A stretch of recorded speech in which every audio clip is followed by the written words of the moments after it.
relationship.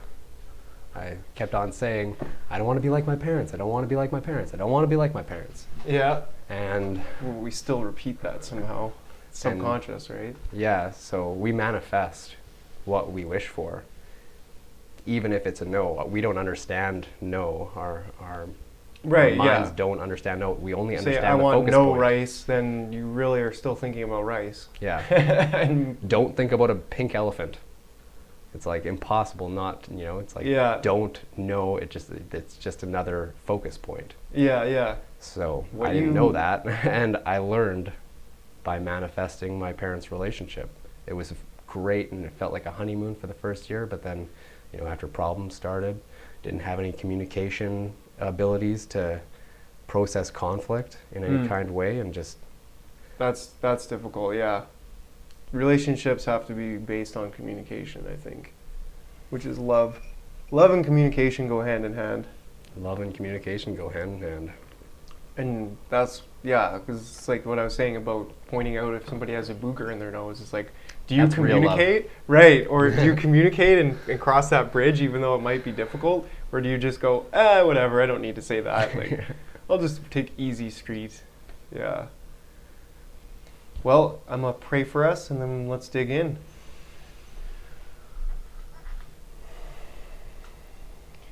Dear Lord, thank you for today. Thank you for amazing company. Thank you for Naz.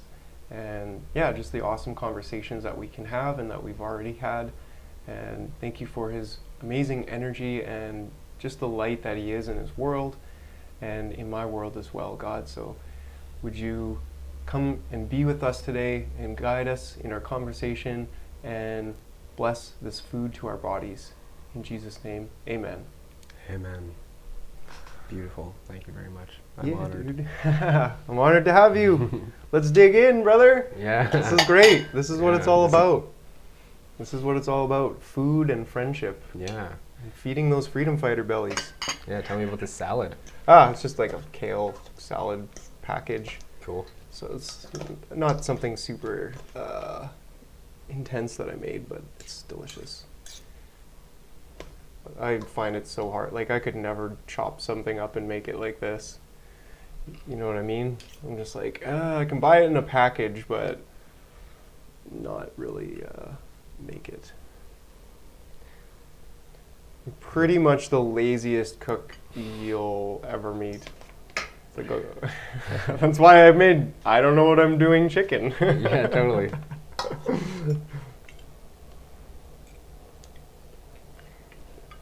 How many times have you made, I don't know, chicken?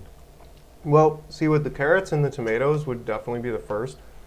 But what I'd usually do is put chicken thighs and like a Monterey Jack cheese. Yeah. With jalapenos or whatever. Yeah. Oh no. Yeah, I put that on top. So I put like chicken thighs and I put pesto sauce inside and on top. And then slice of tomato and then put the cheese on top, which kind of locks the moisture down, and like maybe some garlic cloves or whatever on the side, and just put that in the oven. And it's like, it's the chef gourmet version of I don't know what I'm doing chicken. It's chicken pesto, really, but that's why I knew. I was like, I'll just put these chickens in the oven and they're gonna be good. Like, it's not gonna be bad. So. And it is very good. Yeah, that's a good idea of mixing the chicken with the salad, actually. Well, the chicken was just on the fork. I was going for the salad, but the chicken was on the fork, so I was like, okay, chicken's coming with this little piece here. Nice.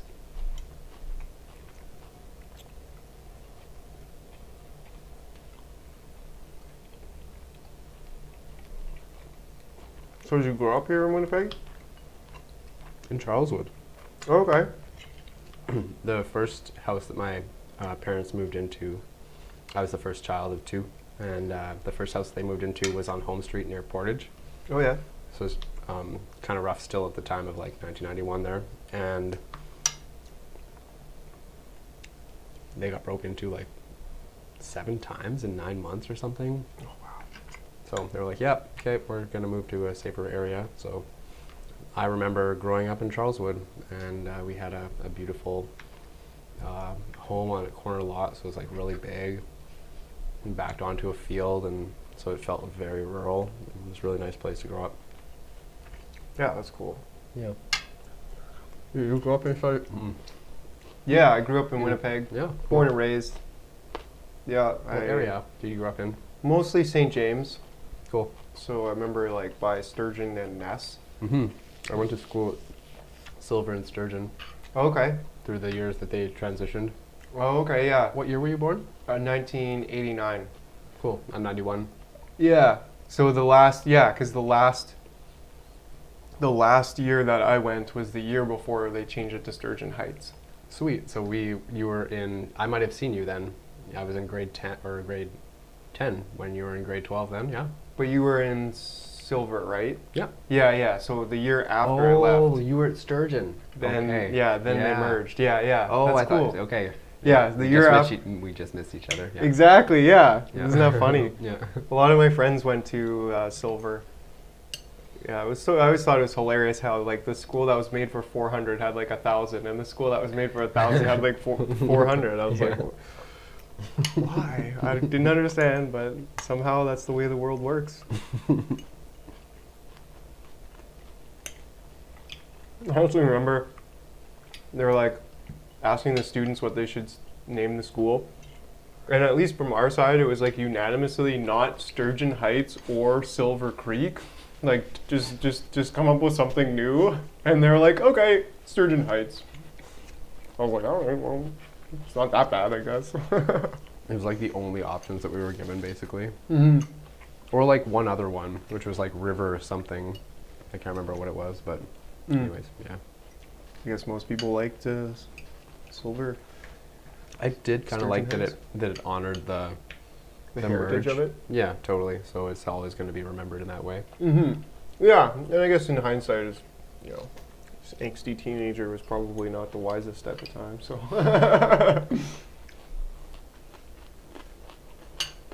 Yeah, then I moved into my own apartment at like right beside the library by St. James. So kind of by like Bruce Park and Assiniboine Park. Nice. And that's where I remember like just really good times of spiritual seeking and like meditating in the trees and just trying to understand life, and definitely doing way too many psychedelics and just being a psychonaut, like just fully exploring the mind, and it was a really good place to live.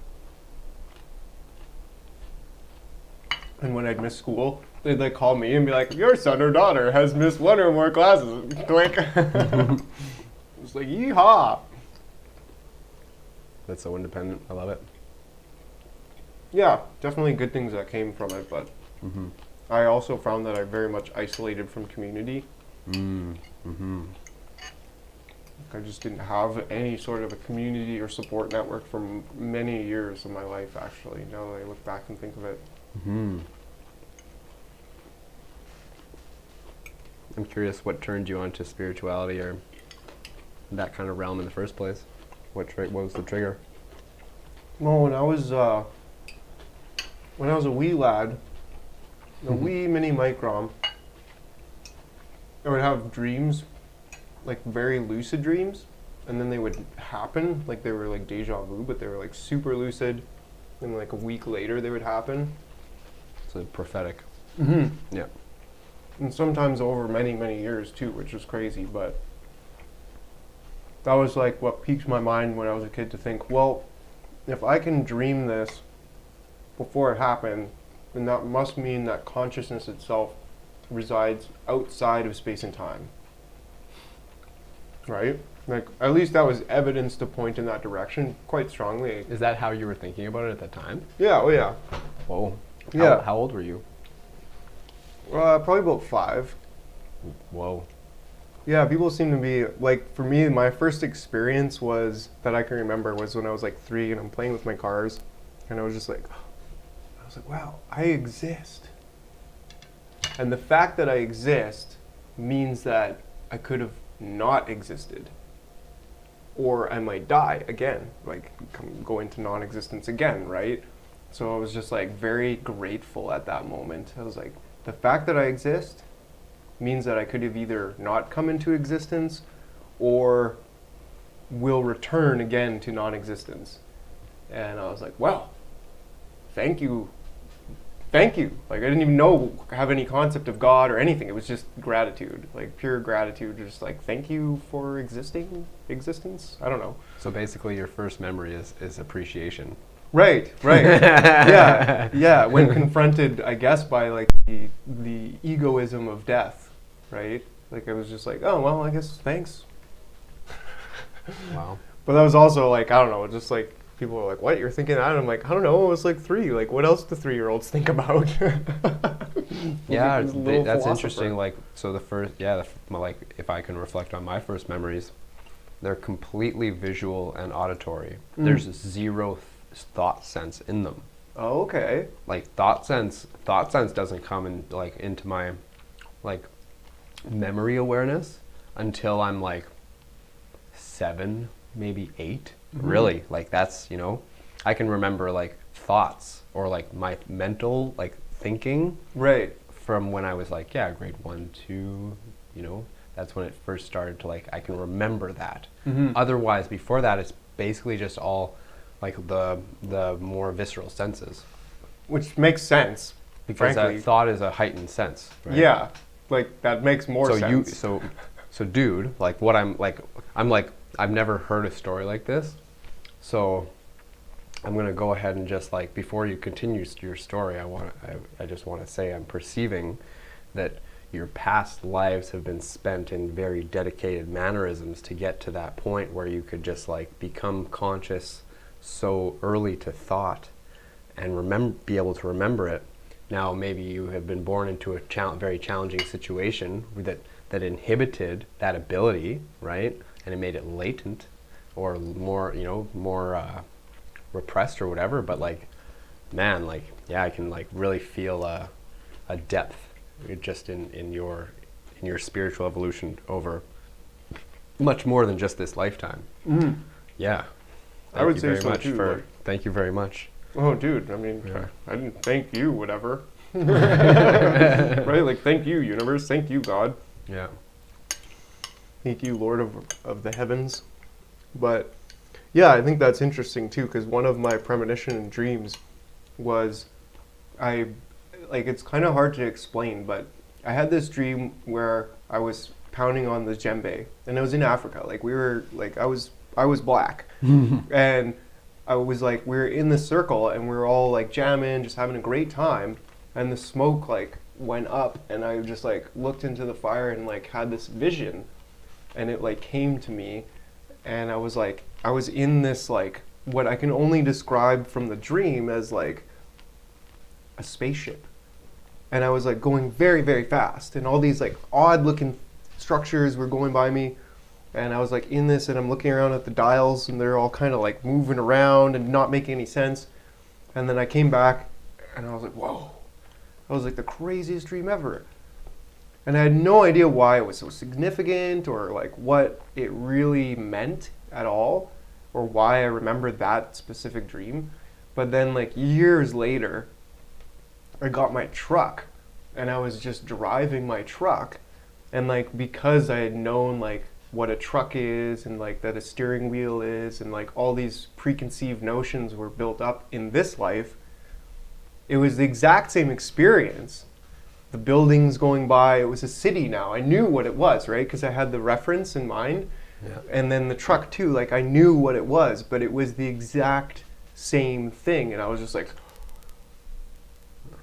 holy shit, this is the dream. Okay, like, so you had a dream of a premonition that you had in a past life. Yeah, during dude. like a ceremony vision. Right. That then was supposed to manifest in a future life, which gives you like a depth of knowledge and ability to understand your current moment and how you perceive the dream reality now, you know? And it's like that's how you can integrate like really large timelines in your own life because of that. Whoa. Yeah, that's interesting. Yeah, that's probably why I always try to like pull back and like see history and like kind of put the pieces together. But I don't know. I mean, probably just full of myself. You're as full as you wish yourself to be. Yeah, well, now I'm full of salad and cauliflower.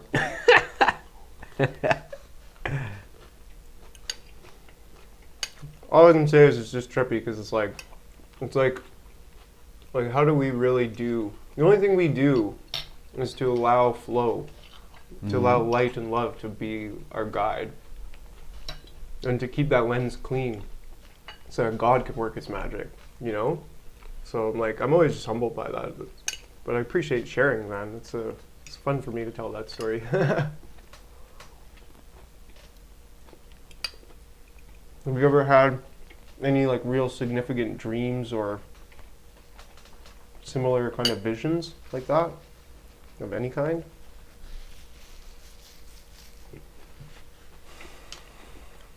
I've had a lucid dreaming experience one time that was very brief, and it's after I watched Waking Life. So it really primed me to be able to experience a dream, and it happened after my first time watching it, that night.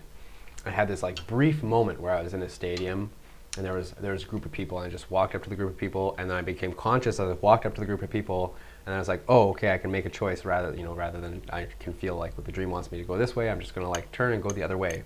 As I started walking the other way and like consciously walking, I woke up, and I have different levels of consciousness, but that was like the most lucid that I have ever been, like to actually be able to like be very aware and very conscious of like all the sensory experience in the dream and everything. That was new. And that's just not, I've intended for myself to have it happen again. And anyways, I have just accepted that I'm not a sleep dreamer so much. I have very reflective dreams, and I can do some work on myself in my dream state and in reflecting on my dreams. But yeah, as far as prophetic stuff goes, it's not in the sleep that happens. I'm a daydreamer. That's cool. So I'm a visionary, like in the moment. So like, for instance, like as you're sharing energy with me, right? Like, and you're sharing your story with me, right? So I get to like see, like I get to envision, like, and I get to feel, I get to interpret, and I get to be in your vision, right? And so then when I get to be in your vision and your energy and your patterns, then I get to understand like what are the most high vibrational notes that are the potentials, right? That are like singing like angels to me. And then what are like the low, like the shames and the blocks and the disbeliefs and the demoralizations in the self that stop that angelic light from shining, right? This is like the mud on the lens that stops us from clearly being that presence of God. As we all are a little piece of that, universal source, consciousness, God. That spark of the divine. Spark of the divine, yeah. So.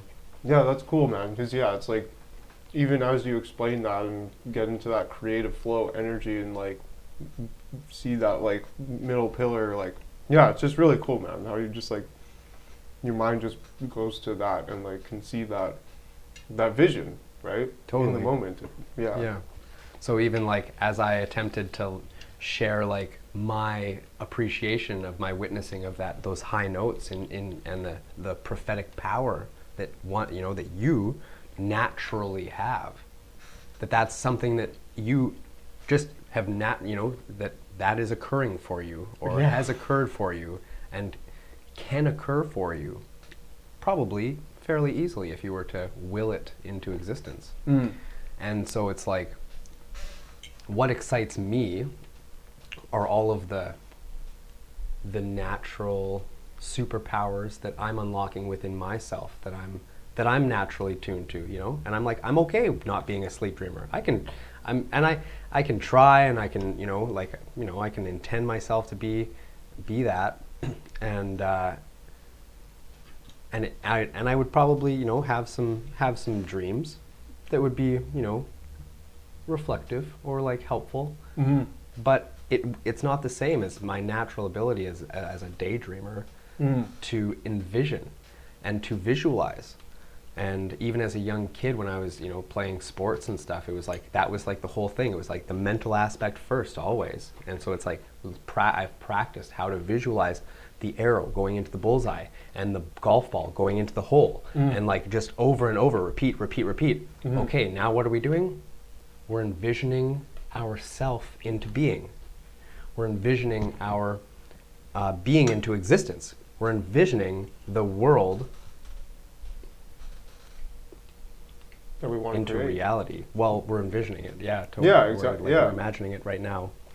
Even the world that we want to create right now, I mean, even as I want to pick this up, like, you have to envision that. Like, yeah, it's an interesting thing just having will, but yeah, man, I really appreciate that awareness, because like, just as you were explaining that, it just made me aware of myself there too, and just, yeah, it's like always that vibe, which I've worked on here to just like unblock that for so many years in the past, like as an adult, really, like that as like a teenager, there'd be times of lucidity and like be meditating and stuff, but into my early 20s and stuff too, it's just like so much like angst and stuff that I had to just unpack to really, and then as you're saying like that, like you're just feeling that kind of up here, that's where like that purpley kind of like angelic, yeah, and the angels, right? Like that's definitely something that I've like seen personally, that I believe that there's different levels of reality, if you will, that have to do with the body. Totally. Like the physical, and then possibly like the astral, and then like the mental, or like the high heavens, or whatever. But there's so many ways of perceiving it. Right. Yeah. So it's just about like getting down to the definitions of like understanding the experience that we're having that is well beyond words and the intellect and thoughts and being able to think about it. And so I really love being in the presence of people who are more visionary and able to sense deeper.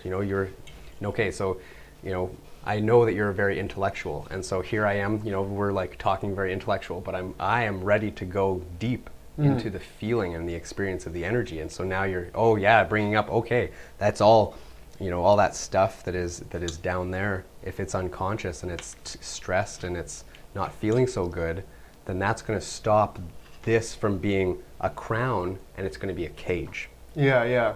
And so then people, or actually we live in a society of persons who are stuck in their head.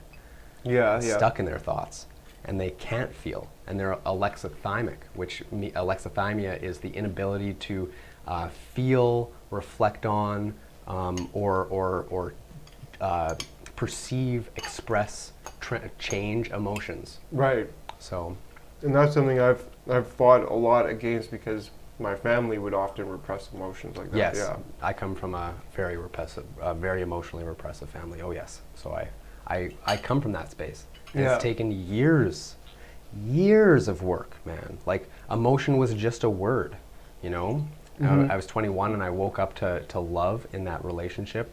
That I was like, I don't want to manifest my parents' relationship. Well, I woke up to love. I was like, I am feeling, I'm like, because of this person, this amazingly beautiful woman who loves me, I am experiencing like feeling in my body. I've never had this experience before, but I'm happy and I'm joyful just because to be alive and to be in love with this person. And then when that relationship ran out, for now anyways. Yeah, dude. So when that ran out. Yeah, when that ran out and we detached, and I was like, and I realized that it was her that was filling me up to make me feel happy, and I was left with this extreme amount of shame, and then I was feeling it, and I could actually feel it, and the whole emotion, the word emotion, went from a feeling of love to then a feeling of deep shame that I was repressing. Right. In her midst, especially. Yeah. And then when she finally, when it finally detached, I was like, oh my God, and I can finally feel all that. I'm like, whoa, I have so much work to do. And initially I was reaching out to, to get forgiveness from her. But it's like, really, I was just trying to find forgiveness for myself. And once I really, came to actually truly forgiving myself and trusting myself, and finding a deep sense of compassion and understanding, to witness my story and to understand my story. That's been such an important part of the process, and to evolve from just telling the story and to witnessing the story and telling the story and expressing the story, to then changing the story and understanding that we're just making the story, we're just making it up. There's a few facts in this world, otherwise everything's just a fiction. And now I've just been developing that over, and it's that deep sensitivity. It is ever deepening with this realization that I am God, and I am infinite, and I can do anything, and I'm just limited by my patterns. And so there's layers to that, right? Like, we're in a human body, and so there's certain limitations. We're on the earth, there's certain limitations, but beyond that, like, we can do so many great things here if we actually put our vision to practice together. And right now, the way that we have had our vision put to practice together is, well, in this way. We see the society and how it operates, and how it's broken people up into individuals who are just like out for themselves, and it's very selfish. It's very narcissistic. Yeah, which is disconnected and like compartmentalized and overly mental rather than feeling. Exactly. Yeah. It's not connective at all. That's really cool though, about what you expressed about the journey with the female and the feminine, and something I feel like I was still like I still struggle emotionally at times, and it's just like, it's interesting to think of like how just my life recently has been in that regard. So it's like I got to make sure that I'm actually clean on the inside, and that's why I've been avoiding, like, I'm doing the parasite cleanse and stuff, but I've been, That's really good. Just being sober entirely, and just even, I don't know, I was like, man, yesterday was so sluggish and hard, and then I had some green tea today, and I was just like lit, and I was just like, man, like, oh, like, is it the tea, or is it just because it's Tuesday instead of Monday, or like both, or what? But it's just, I don't know, I guess I started feeling a lot better yesterday when I started creating again. Like, yes, late in the taking evening. action. Yes. Right, taking action, because I was being kind of lazy and not taking action, and I was like, oh, I didn't go for a run today, and I didn't lift and whatever, but like I also didn't do my creative stuff from last week, and I was just like, okay, like I should have done this already. Feeling stagnant. But I think it all ties back to too is like that identity and in the feminine, and how I kind of thought this girl was into me, and then it's like kind of overjoying, like, oh wow, like somebody's interested in me, and then it's just like, nope, let down. Right, which was actually, I think, in a big way, it was God leading me through that, because it was just like, oh yeah, like he's showing me, he's revealing that state of my heart really to myself. If we are not whole, we will manifest attractions that are also not whole. And if we want that wholeness in our relationship to the world, then we need to have wholeness within.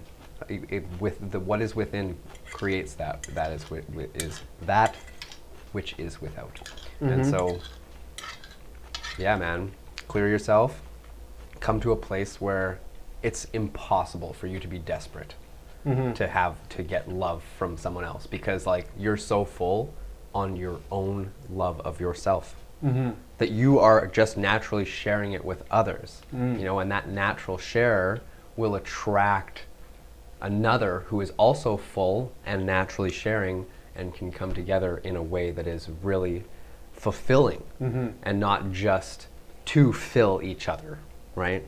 It's like, actually, once two people who are full come together, man, like the magic that happens there, like the chemistry in our bodies when we fall in romantic love, that chemistry is so powerful. And it can awaken someone who is sleeping. But if someone is awake and they go into those states and they experience that intentionally, wow, love is it's like the most powerfully awakening force. And so like it just turns the tap on for people who are already creative, already open, and already like powerful.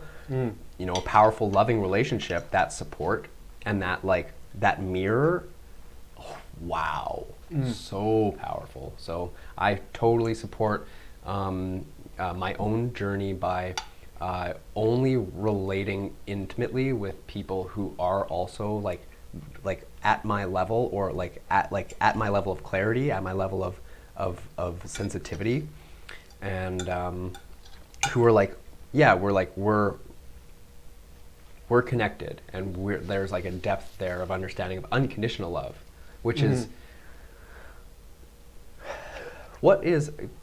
what's unconditional love, Mike? What is that? I don't know, but I think of oneness. Because it's like, I feel like you have to identify with the person in order to love them unconditionally. It's interesting. I didn't think of that before. It was just kind of, yeah, like that idea of oneness. Because it's like, if you really identify with somebody, you literally love your neighbor as if he is yourself. Then it's like, you can see them in their darkest hour and think, oh, that could have been me. Like, I could see myself going through this exact same thing, so I'm going to reach out my hand. Yeah, that's interesting. That's I can definitely agree with that. Is one form of an expression of unconditional love for sure. I'd like to, But that's just like an or not again, but I've had this conversation a lot, so it feels like again. no, I want to know what like you think what of, is the like to get to the source, right, of unconditional love, right? Like, and then it's fun to see or to witness all of the layers of unconditional love, of the expression. Tell me about the 7 Greek layers of love. Yeah, the Greeks, they named love with seven kinds. They saw 7 different kinds of love. Now I'm going to try to remember them all here. And normally I can remember at least 5. So there's love of the self. So self-love. There's love of a parent. So love for a parent. So a child's love for a parent. There's a parent's love for a child. There's brotherly, sisterly love.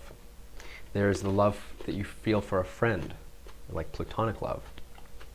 And there is romantic love. And there is the love that you feel for humanity and the earth. So all-encompassing love. I think that might have been 6 there. And there's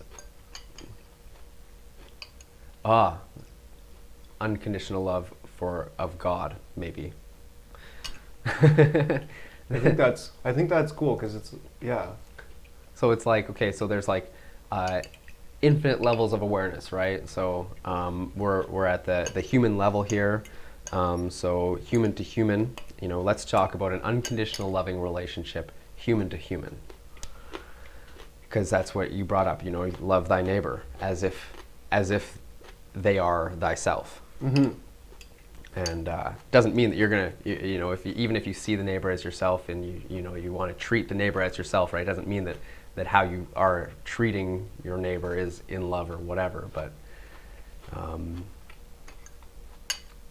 yeah, the easiest form of love and do treat thy neighbor well, or with love, would be do no harm. That's like the simplest form. That's like the negative, right? The negative version of share love would be do no harm. Yeah, definitely. So that ability to go through a hard time or a conflict with another person, or see someone in their lowest time in love, to have compassion. That is, yeah, that's definitely a powerful form of unconditional love in an interpersonal relationship. Yeah, we were just talking about, just before we turned the video on, we were talking about what is love, like love and light, is it like all the good things, Well, love is all of it, right? That's what we kind of like, we're It's unbounded. It's unbounded. It's Yeah. boundless. Boundless. So love in It's an also intimate relationship is like the connection that you share through the good times and the bad. You know, love is not gonna, you know, like if you really love someone, you're not just gonna drop them or be unkind to them because of one instance or one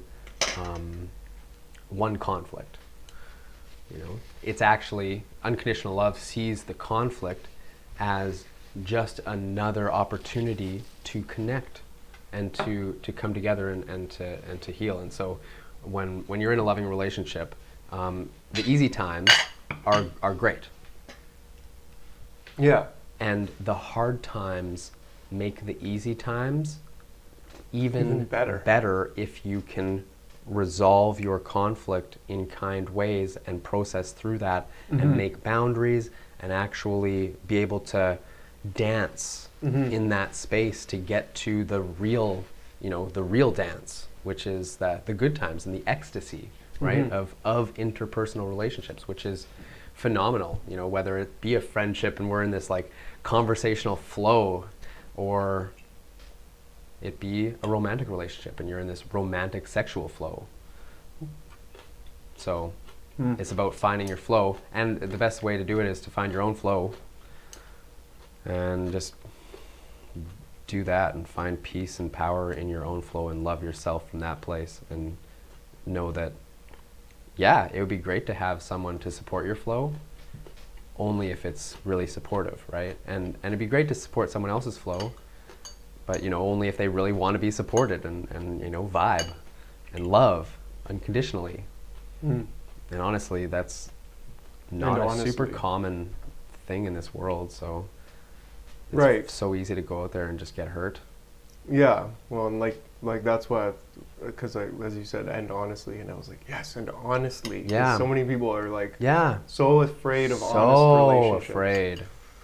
It's like, don't tell me I have a booger in my nose. Ah! Yeah. It's like, no, that's honest. Like, I really appreciated the other day when you did that to me. We were at the rally and you were like, hey, you got a thing in your mustache. I was like, oh, thanks, man. Oh, yeah. Did I? Yeah, totally. I was like, yeah, that's great.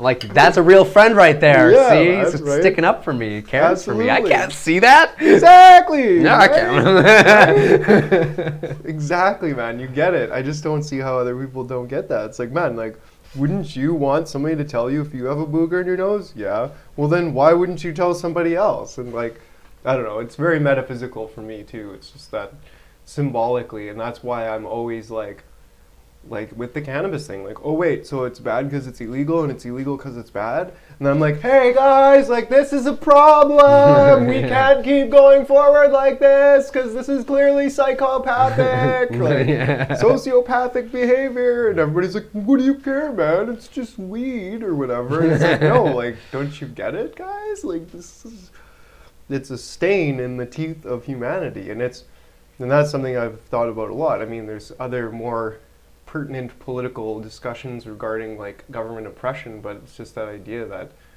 if the state operates with the label of law but does stuff that's like heinous and criminal and prejudice and evil, then it's not just the people's lives that they're ruining. Like, yeah, that's very bad, but on the bigger picture, they're defiling the name of the law. And like, that is something that's very heinous, because then people become lawless and don't know where to go. More than that, they're defiling the earth. Like, more than just the law or like just the religions, or like they have so much power and their influence is so wide that it's not just like one sector or another. Like, they have toxicified and defiled the earth with their toxic vision. And their toxic imagination, their toxic beliefs. Well, that's what I mean. It's like, if you want people to respect the law, and I say that with like capital L, like the spiritual law of peace and individual sovereignty, like, we can't wishy-wash it away. Like, we can't just like go, oh, well, you know, like, this civil law is like kind of part of the law, so we just gotta follow it. It's like, no, like, it's not. Civil law is completely separate, and civil law is the letter of the law, whereas like constitutional common law, the law of the earth, is the real law that actually all law stems from, you know. So I don't know, I get pretty deep into the philosophy of law and what it is and where it comes from, and I just find it fascinating. It's like, if you want people to follow the law, then how about you follow the law first? Yeah. Right? Set the example as the people with the badges on and stuff, Yeah. right? Like, so this is where, well, yes, them too, for sure. And if you have the knowledge to make them do that, then you can make them do that. If they're willing, they will honor your knowledge if they're smart. yeah. And I've seen they that can also too. be heinous too, and you know, you don't know what you're going to meet right in the world, and you know, we can never, you know, prepare for every situation, but we can empower our own decision-making skills and our own agreement-making skills, and make agreements from that simple place, right? That common place that is within every single human.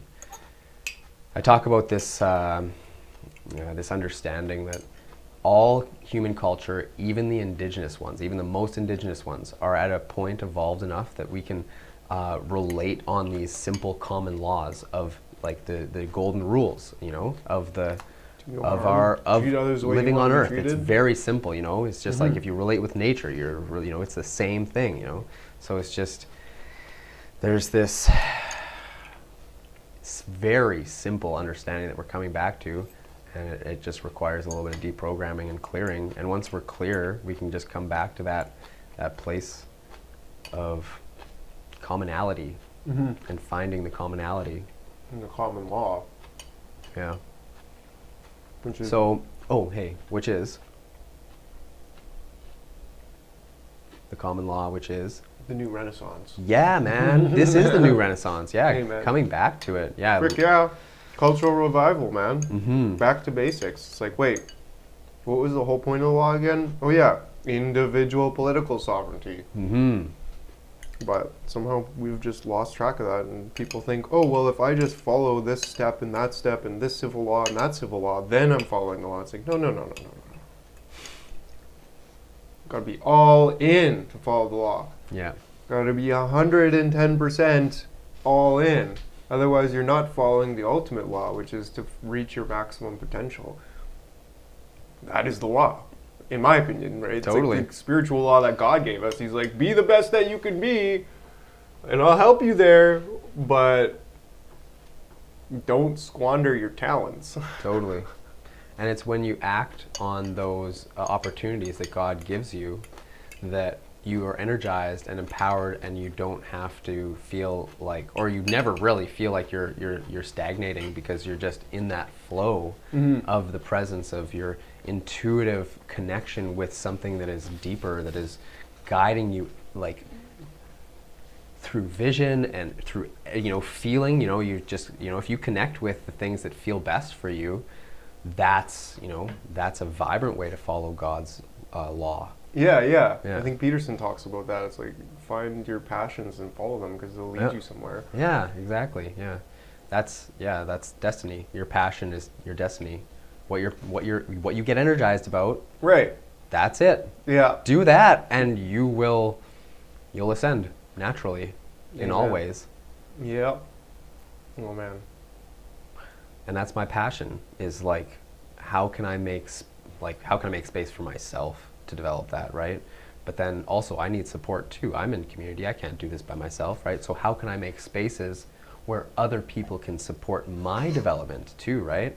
So, and how can I inspire others into developing themselves? We can't force this, you know, desires onto people, but we can be that and attract others who are resonating with that. So what I'm just constantly envisioning right now and imagining into existence is a community of creative people who are very spiritually connected and emotionally connected, intellectually connected, physically connected, and legally sovereign men and women who are ready to create very simple constitutions based on natural law and common law and all these understandings from very basic constitutions. Every single person creates their own constitution based on these things, and then all the individuals who bring their constitutions together then create communal constitutions you know, and there's like little bubbles and everybody, but it is centered at the individual. Right. It's not, you know, like we're right now Individual it's political stuff. exactly, yeah. Bring the power back to the people. Like all these people talking about national sovereignty, and I'm like, wait, so you're giving this like fictional entity in your mind sovereignty, but not the individual? Yeah. Like, And this is neo-feudalism. Yeah, exactly. And this is the whole demoralization of the society that we live in and our education system and everything. It's an outside-in system when truly we're inside-out beings.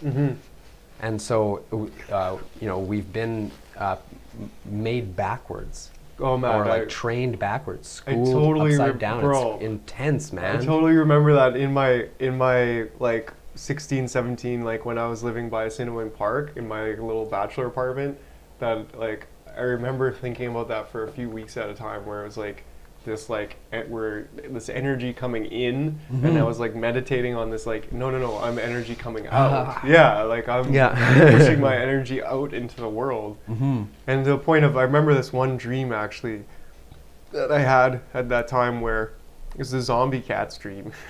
And it was like I was working in this apartment, so I was in this apartment in a dream, and I remember this hallway that I'm in, and I'm like, I look over here and there's like zombie cats, and I look over here and there's like a party there with like some nice looking girls, and it was just like a good time over there. And I was like, okay, zombie cats and good times don't mix, so like here I am in the middle of this. And so I started like fighting these zombie cats, and it was hilarious because it turns into like I grabbed the zombie cat, and like, you know how like Roadrunner and Coyote would get in a fight and it's just this cloud of dust? Yeah. That's literally what it was. It was like this cartoon cloud of dust in front of my, and I'm just like, oh, and I'm like, whoa, dude, like throw this cat down, and I end up breaking the cat's neck. It's a zombie cat. Yeah. So it's like, you know, sounds, but then I was like, oh man, I looked, and then you got 50 points. Sorry. But yeah, then I was like, then I just like stopped for a second, and I was like doing so much meditating and thinking about how my inner world creates my outer world and stuff, that I just checked myself, and I was like, oh, I could see, like, feel it inside, that like most of me was kind of like this insecure, not sure, kind of afraid energy, but there was like a good chunk that was kind of comedic and still like hilarious, and I was just like, I focused on that and just like expanded that energy into all of my space and got rid of that like anxiety energy, and immediately my whoosh, the dream changed. Yeah. And I was like in the shower at that point. I was like, well, this is pretty cozy and fun. And then this monkey comes out of the thing and just like jumps on the shower thing and starts like dancing, and man, it was not even like the monkey was doing something funny. It was just his energy that I just could not stop laughing at that point. Like his energy was just hilarious. And yeah, so it was just like, wow, like I just changed my dream like that because I checked my inner world. Then I remember seeing this shaman actually a few years later. It connects to it was 2012, and John Major Jenkins was talking about the Mayan calendars and stuff, and he actually came to town, which was pretty phenomenal, because I was watching his videos online and stuff, and I was like, wow, this is interesting, and you know, I love like speculative knowledge, whatever. And I was like, I'm pretty sure there's something to this, but whatever, it's like all above my head, and it's wonderful to see. Comes to town, brings this Mayan shaman with her, and she talked about the monkey and his energy and how he just makes you laugh and stuff. And I was just like, oh yeah, that was like this symbolic little monkey who just made me laugh out of just the pure vibes. Like, I don't know. Yeah. So another prophetic dream right there. Yeah. Yeah. Actually, Actually, like, I've never really thought of okay, it as so a if you, prophetic dream, seriously, but, yeah. Mike, if you actually start to think back through your memories, I would bet that you probably have way more prophetic dreams than you can count. I think a lot of it's hidden below the surface of my conscious That's knowledge, it. though. Yeah. And so that's where I'm here to be open to helping you to raise your vibration, to break all those barriers between your subconscious and unconscious and your conscious and superconscious. And it's when like all the more conscious you become, the more understanding you have, the more wisdom you have, the more power you have, the more ability you have, the more awareness you have, the more sensitivity you have, the more connectivity you have. And this is my, like, this is my path of just raising my vibration. And that is what does it. Like, you shifted in your dream, you shifted your state by, like, you've made that choice, right? And there's so many ways to do that. Energetically and emotionally, deeply, you can do that. You can raise your vibration in the moment. It's something that you and every single human can do. That's Jesus' word. You can be like me too. What was Jesus doing? He was walking into slave territory in a place where people were deeply enslaved in Rome. Deeply enslaved. Very small minds, very small lives. And he walked in there as a super conscious, very connected, very deeply sensing being, and just spoke the truth. And was very connected to God. Very much a child of God. Amen. And he says, everyone can do this. Yeah, he says you'll do things greater than I have done. Yeah. Exactly. And when we're all working together in Christ consciousness, in his clarity, in that type of being, in that state of consciousness, we as a Christ as a one large Jesus Christ, right? Man, the things we're gonna do, parting water will be like nothing. Yeah, I believe it. Yeah, man. I've seen miracles in some ways, that's for sure. But yeah, it's definitely due to giving up and not being afraid of death and like having hope and just like raising that vibration and knowing like that connection to God is like completely tangible. In fact, it becomes the most tangible thing as you change to sense it. And then you begin to see that as the deepest truth, and that is the deepest reality, as the most external senses and the ideology of the world that is dying currently is becoming less and less real, less powerful, less influential, less like whatever, because like that is just I don't resonate with that at all. Like it's so clear the way, because not the way is being presented so obviously, and this is such an opportunity right now. That is for sure. Yeah, man, we've been taking the bull by the horns. It's been incredible, like the last few months too. It's just like so much community, so much connection, yeah, and so much ennobling of each other, right? Like that ennoblement. That's what I'd speak on next if I speak this weekend or whatever. Would be that idea of Ubuntu and the ennoblement of the individual. That we're all like raising each other up, and how it was like, yeah, that was my first time ever talking, but like, you guys, the crowd gave that to me, you know? Like I would, if it was just talking to me by myself in the mirror, it wouldn't have been the same. And yeah, it's just, have you heard of Ubuntu? I'm getting this pain in my stomach right now. It's this is very important, what you're about to bring up. Yes, please do. Yeah, tell me. I don't know very much about like the exact Ubuntu. Yeah, there's so much to it, and it's like this way of organizing society that this one little African tribe had, which is really cool. But the idea that I love the most out of it is just like the literal translation is, I am because we are. So it's just, it's so beautiful, isn't it? Like it's just that pure recognition of that we could not be who we are without each other. And that's why I truly see individuals with a crown on their head and like this purple, like, dunce hat. I don't care.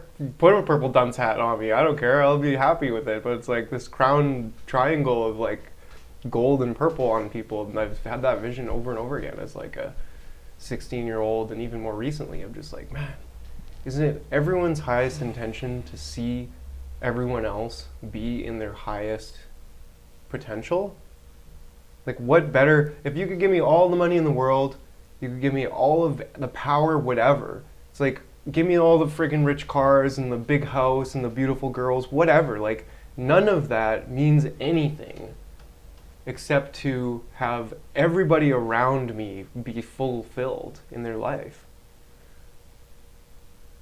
I mean, what else is there? What else could there possibly be, right? Well, that mindset right there is pretty rare. And so the cool thing about community and about building energy in community is that we can make great attractions if we commit to higher constitutions together. Mm. And so I am one, and you are one, among the first in this area to really start to create that supportive culture of unconditional love, where we are actually supporting each other and raising each other up. And I have been doing my best to, like express it in my own ways, but it's also like about meeting people where they're at too, and Right. like not forcing people, right? Right. So I've spent a lot of time in the movement, and I've spent a lot of energy in transmuting the deep anger and frustration and hatred and separation to love. And that was it is a lot of work for, there was not very many people preaching the message of love, especially at the beginning. I was the only one, and then there's like Patrick Allard who's like denouncing or whatever. He's like, this guy or whatever, and it's taken a while, but Patrick has, come around to, seeing me more and be, anyways, I feel more respected, in that manner, and some of the others and whatnot. But really, it's like the culture that we're creating is it may bloom out of some of the people who are gathering at the rallies, but this supportive culture is something that is going to be very, very unique and very special in this area, and it will require the dedication of people to commit to Ubuntu, or that kind of way of being supportive and seeing each other in the highest, seeing God in the other, seeing the other as the self. Right. Yeah. Yeah. It's beautiful. Yeah. Dang. And to come out of a culture that is so broken as this one, we really need to be very committed to very deep intentions of very high constitutions. And so I can't do this by myself. Nobody can. Yeah, I'm having visions. I'm having great visions already, and so I'm looking for others to vision with, and to put those visions into a constitution, and so that we can start to present this to others, not super openly, because that can be dangerous, and that's why we have to go about this in a. We gotta guard our hearts. We gotta guard our hearts in a certain sense, Yeah. until we're ready and we're grounded. And once we're grounded and confident, and we're like, this works, and this is working, and this is flowing, then we can go open. But like right now, there's so much power in this kind of a concept that even just sharing it here, is like, it's powerful. Yeah, man. And not everybody is ready to take on sovereignty.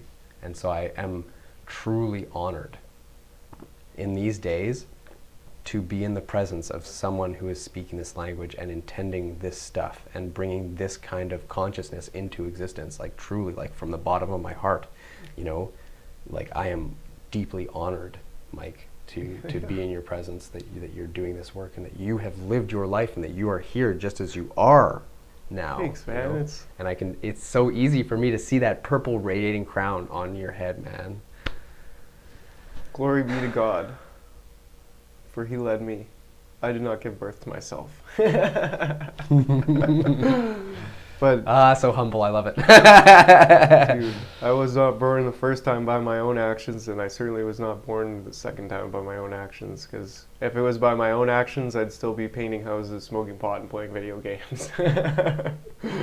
And now here's the deeper level. It was by your own actions, because you are it all. Yeah, but Boom, it's right? Like that deeper. yeah, but there's. I always think I know it, that God Himself is the Almighty, who's above all. Yeah. And there is, to me, it's like this idea of the Holy Spirit and the Trinity, and how there's me, and there's a communion with the Lord, and it's through that communion that, like that's why Jesus became man, because he walked the path all the way up to the heavens to grab the Spirit and bring it down to us so that we could have a piece of that in all of our hearts, and that's how he defeated death, I believe. But it's yeah, that's the idea is that God himself is the one and only who is the actually not just everything but also above it, and that communion with God is really what we need, and we do choose that. But that kind of ties into that whole like man's will, God's will kind of argument that's been going on for centuries and centuries. It's like, do we do stuff or does God do it? And you know what I mean? I believe that there is a balance in between those things. That's why Michelangelo drew that painting of like God reaching down to us and us reaching up to him, because so many people get so caught up in this idea that God does it all and then they don't do anything. And it's like, that's creating inaction, and that's not what God wants. He wants our 110%. He wants our all. And that's why, like, yeah, like I was saying, it was certainly by my own actions, because, yeah, I remember the vision of just, like, me walking basically into the gates of hell through my own personal actions and personal emptiness.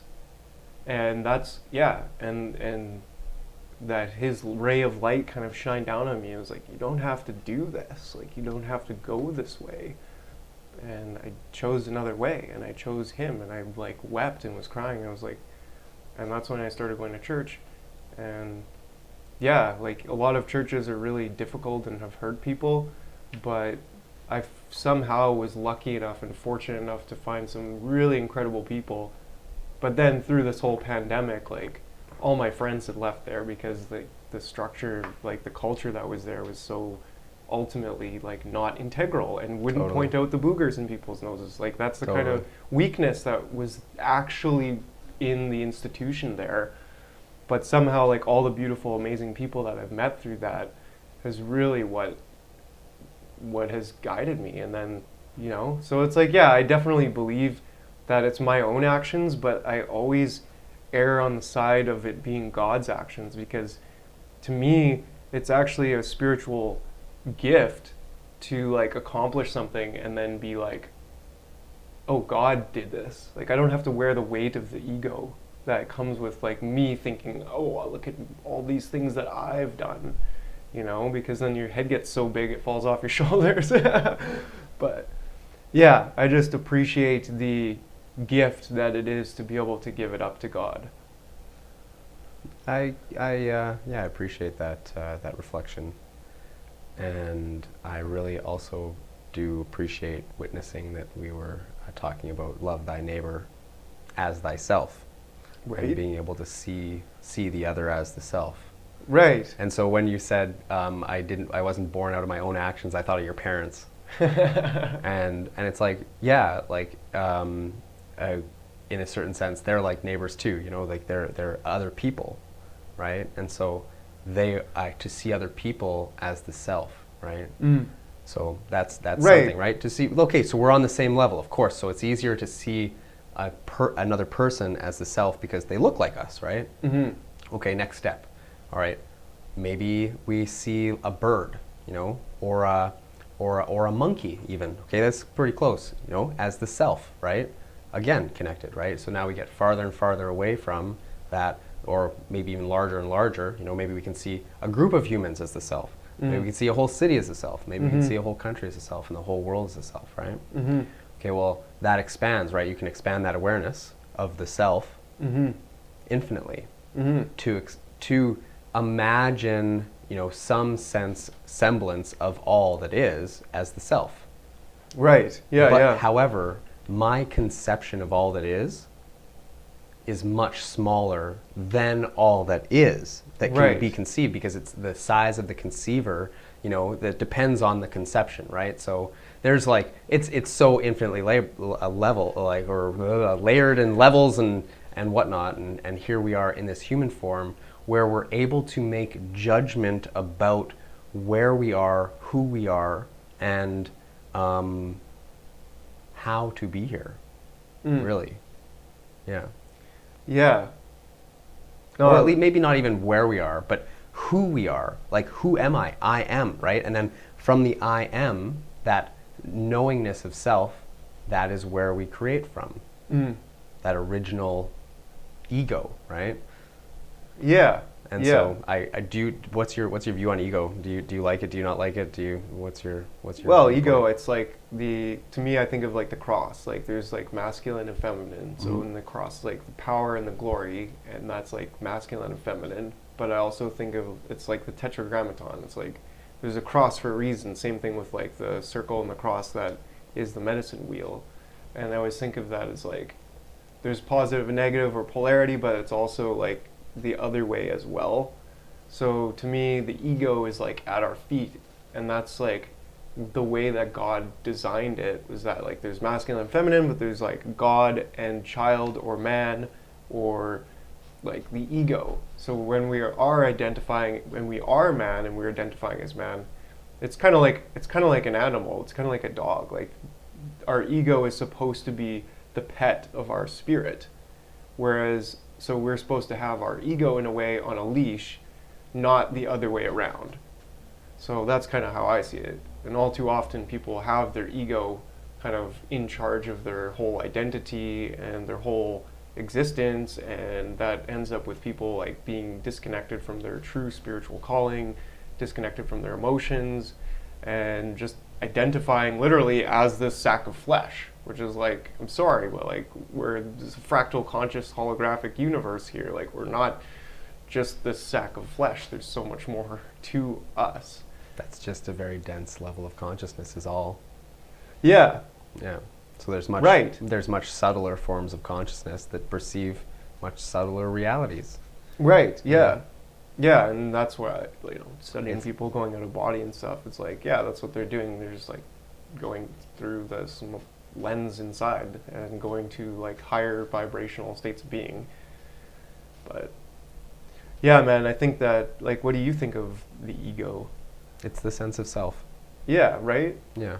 And there's always a sense of self, even if we're like in the highest heavens. Yeah. Just as if there's always like the principle of earth, which is like in the highest heavens, I believe you can just like change, like reality's so much more formable, Yeah. but there still has to be something to reality, which Of is course. like that earthly principle, even in the highest heavens, right? Yeah.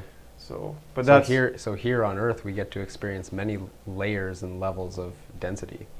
You know, very physically, and then we get to experience the emotions, and we get to experience the mental stuff. We get to experience like lots of different things, lots of levels of senses and layers of reality. Mm-hmm.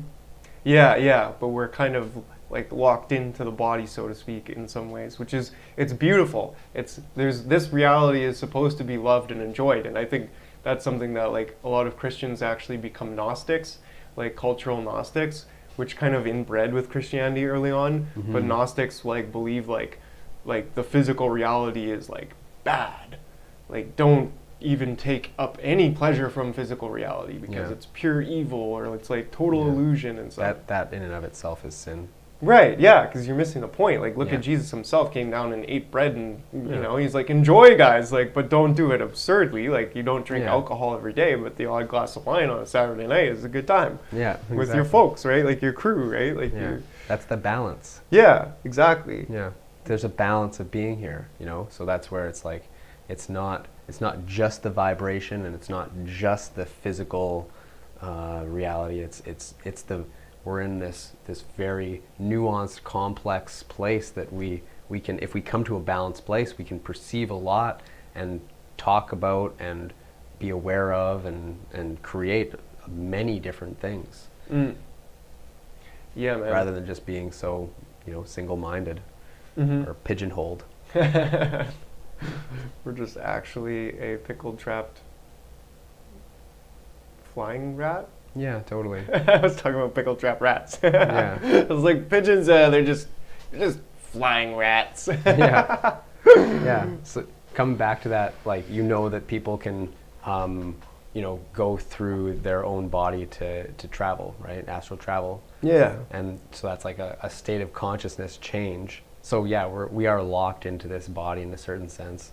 Though there are stories of ascended beings and shamans who have like meditated themselves into just like a rainbow reality of like light. Like they disappear just from disappear. physical. Yeah, yeah, right? yeah. I've heard of that too. Yeah. And then like other beings who or like saints who have died and have stayed just as they were, like they crystallized through death, like their body crystallized so that they just stayed without any embalming. Yeah, that's interesting. I've never thought of that. I've never heard of that. So yeah, there's like within this locked in state, this machine, this tool, we can do so much. Yeah, yeah, and that's, I think, yeah, I agree. Like that's what the ego is for. That's what the flesh sack is for. Exactly. Is to reach out into this world and become a ray of God's light. And say, I am something that is creatively awesome for all of us. And, Amen. I am because we are. And when the I am is connected to, yeah, I am us, we are, then it's like, yeah, it's naturally that the self is serving of all else. And yeah, that's a reality that I'm really interested in coming into and helping to manifest. Yeah. Through my own personal I am God.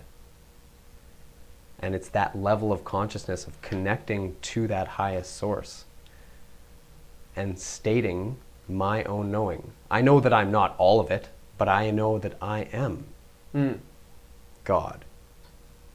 And that connection allows me to vibe up to states of love and compassion and sharing, to be able to, yeah, get ecstatic and be happy and inspire others into their own power. You know, I'm not using this like, I am God because I want to control you. No, I'm God because I want everyone to be self-governing so that I can be more self-governing and more powerful and more happy and more joyous, because my beingness is so connected to everything that I rely on everything to be. And so I want to like send out good vibrations so that I can get good vibrations. I want to put out, good imaginations because I want to imagine a good reality just regardless of what's happening on the outside. Regardless, I don't care, like I'm going to, even if this doesn't work at all, if this doesn't manifest at all on the outside, okay, I don't care. I'm still like, present in this faith. Like, yeah, this faith, this belief, this like these colored glasses. I'm still seeing the same reality, but I'm also have this enhanced layer of love that is just imbuing my entire sensory experience. And rather than like feeling all of the ickies and the lower emotions and whatever and being like, ooh, I'm just like, oh, this is some more energy. Oh, what am I going to do with this energy? What is this energy telling me? Oh, this energy tells me that it's hurt or whatever. Okay, well, I love you, and like I have compassion for you, and you're pained, and I'll, healing energy and love, and like boom, it's like there, it just got witnessed, and like maybe it wasn't even mine, maybe it was someone else's. So I just like petted someone else's like trauma dog, and then like boom, there it was, and then there's like this expanse of happiness and joy and like just presence and being that is so good, and that's that real love is going through that conflict and realizing that it's just energy. Love is just energy. It's just source consciousness energy. That it is all the things. It's the light and the dark and all of it. So when we go through the darkness with holding the light, then our light shines brighter because we have this depth of confidence that we can shine our light in the darkness together, especially if we do it in a relationship. If we keep on hanging out together, eventually there will be conflict. Something, whether it be some dishes or some muddy shoes or something breaks or whatever. Some attachment is going to get kind of like ugh, and we're going to accidentally get into this place of not feeling good about being together in moments, right? And we will have to be present enough to transmute or to transform, to be at least to be aware of the feelings, to express them, and to be able to change them. And to if we become very powerful, we can feel them together. We won't even have to say anything. Become present and change them, and then come back to presence and and then we can maybe reflect on the experience. I'm looking to relate with people who are able to be in that space of love, true love, where it's not just that easy time and that hug and like, you know, anonymous kind of, Yeah, not yeah. anonymous friendship, but like, yeah, like light friendship, you know, that is easy and we can, and I love that too, and building good energy easily, but really like the deep connections, that's what drives my being. When I get to connect with somebody deeply and like we are looking like beyond the surface layer of the, you know, the eyeballs and the gloss over the eyeballs and like deep into the, and we're feeling, and there's just this connection or this channel that happens, this expression that happens between people when they're intimately relating in the flow. There's a flow that happens, man. Yeah. And so I really love you holding space, you know, for me, because I flow differently in front of you, and I express myself differently in front of you, and I'm like, I want to, you know, have that feeling of connection, and so that channel within me reaches out, or that like the energy within me reaches out to connect with the energy in you, so that we can resonate and harmonize. And Yeah, dude. Yeah, that's good. That's all good. Yeah, I think that just about wraps it up, though. yeah, Yeah, man. It's been a good time. I will. thanks for sharing your prophetic visions. Oh, yeah, man. Yeah, that's